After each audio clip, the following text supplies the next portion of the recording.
ரிதி வணக்கம். விஜய் பதவியேற்பு நிகழ்வு தொடர்பாகவும் அதற்கு வழங்க வேண்டிய பாதுகாப்பு ஏற்பாடுகள் தொடர்பாக மிக முக்கியமான ஆலோசனை தலைமைச் செயலாளர் சாய்குமார், உள்துறை செயலாளர் மணிவாசன் மற்றும் டிஜிபி உள்ளிட்டவர்கள் மிக முக்கியமான ஆலோசனை மேற்கொண்டு வருகிறார்கள். இந்த பதவியேற்பு நிகழ்வு எங்கு நடைபெற போகின்றது என்ற ஒரு கேள்வி எழுந்திருக்கிறது. அந்த அடிப்படையில் பார்க்கும்போது சென்னை மெரினாவில் விஜய் பதவியேற்பு நிகழ்வுக்கான ஏற்பாடுகள் செய்யப்பட வாய்ப்பு இருப்பதாக மிக பிரம்மாண்டமாக நடத்தப்பட திட்டமிட்டிருக்கிறார்கள். விஜய் பதவியேற்பு நிகழ்வு மிக பிரம்மாண்டமாக நடத்த திட்டமிடப்பட்டது. சென்னை மெரினாவில் அந்த பதவியேற்பு நிகழ்வு ஏற்பாடுகள் செய்வதற்கான வாய்ப்பு இருக்கிறதா, சாத்தியக்கூறுகள் இருக்கிறதா, அதற்கான ஏற்பாடுகள் எப்படி செய்ய வேண்டும் உள்ளிட்ட பல முக்கியமான விடயங்கள் குறித்து இந்த ஆலோசனை என்பது மேற்கொள்ளப்பட்டு வருகின்றது. இன்று மாலை அல்லது நாளை தினத்தில் தமிழக பொறுப்பு கவர்னரை விஜய் நேரில் சந்தித்து ஆட்சி அமைக்க உரிமை கோர இருக்கின்றார்.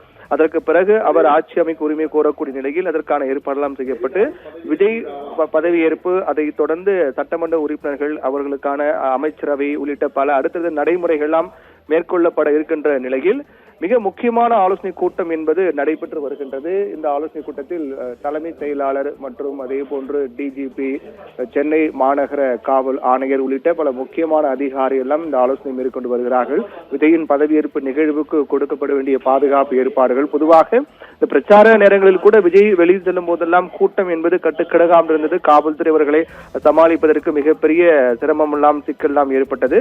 அதே போன்ற ஒரு நிகழ்வு என்பது விஜய் அடுத்தடுத்து நடத்தக்கூடிய எந்த ஒரு நிகழ்ச்சியில் நடைபெறாமல் இருப்பதற்காக இன்னும் கூடுதல் வழக்கத்தோட கூடுதல் ஏற்பாடுகளும் செய்யப்பட வேண்டும் என்ற அடிப்படையிலும் இந்த ஆலோசனை என்பது அமைந்திருக்கின்றது. அதே போன்று விஜய் பதவியேற்பு நிகழ்வு மெரினாவில் நடைபெற்றால் இது முதல் முறையாக ஒரு தமிழ்நாட்டினுடைய அரசியல் கட்சி போட்டியிட்டு வெற்றி பெற்று ஆட்சி அமைக்கக்கூடிய நிலை, அவர்கள் பதவியேற்பு நிகழ்வு என்பது மெரினாவில் நடக்கக்கூடிய முதல் நிகழ்வாக இது வரலாற்றில் இடம்பெறும் என்பதில் மாற்று கருத்து இல்லை. அது தொடர்பாக கூட ஆலோசிக்கப்பட்டு வருகின்றது. சில முக்கியமான இடங்கள்லாம் பரிந்துரைக்கப்பட்டிருக்கிறது. குறிப்பாக சென்னை மெரினா கடற்கரை, அதே போன்று நந்தனம் ஒய்எம்சிஏல் தான் விஜயின் தேர்தல் பிரச்சாரம், கடைசி நேர பிரச்சாரம் என்பது அமைந்தது.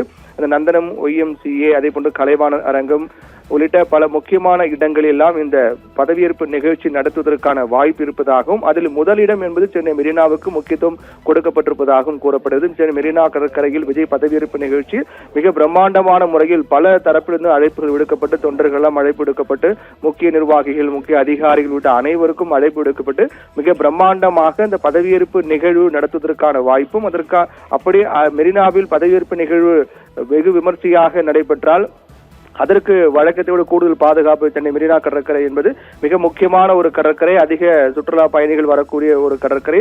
இப்படி இருக்கக்கூடிய நிலையில் தான் அங்கு விஜய் பதவியேற்பு நிகழ்ச்சி நடத்தப்பட்டால் வழக்கத்தோடு கூடுதல் பாதுகாப்பு ஏற்படலாம். முன்கூட்டி அதற்கான திட்டங்கள்லாம் வகுக்கப்பட்டு நடவடிக்கைகள் மேற்கொள்ளப்பட வேண்டும். அந்த அடிப்படையிலும் இந்த ஆலோசனை மேற்கொள்ளப்பட்டு வருவதாக கூறப்படுகிறது. பொதுவாக விஜய் அடுத்தடுத்த நிகழ்வுகள், அவர் மேற்கொள்ள இருக்கக்கூடிய அடுத்தடுத்த நிகழ்வுகள், அதாவது அவர் முதலமைச்சராக பொறுப்பேற்று அதே போன்று பதவியேற்பு நிகழ்வு எல்லாம் நடைபெற்ற பிறகு அவர் நடத்தக்கூடிய ஒவ்வொரு நிகழ்வும் அரசு சார்ந்த நிகழ்வாக மாறிவிடும். அரசு சார்ந்த நிகழ்வு என்று மாறிவிட்டால் அதற்கு அதிகாரப்பூர்வமாக காவல்துறையில் என்பது கூடுதல் பாதுகாப்பு வளையத்துக்கெல்லாம் ஒவ்வொரு நிகழ்வும் கொண்டு வரப்படும். அந்த அடிப்படையிலும் இந்த ஆலோசனை கூட்டம் என்பது மேற்கொள்ளப்பட்டு வருகிறது. இந்த கூட்டத்தில், அந்த ஆலோசனை கூட்டத்தில் விஜயனுடைய பதவியேற்பு நிகழ்வு, அதை தொடர்ந்து அடுத்தடுத்த கட்டமாக நடக்கக்கூடிய நிகழ்வுகள், அந்த பதவியேற்பு நடைபெறுவதற்கான இடம், அந்த இடத்துக்கு வழங்கப்பட வேண்டிய பாதுகாப்பு ஏற்பாடுகளும் குறித்தும் மிக முக்கியமான ஆலோசனை மேற்கொள்ளப்பட்டு வருவதாக கூறப்படுகின்றது.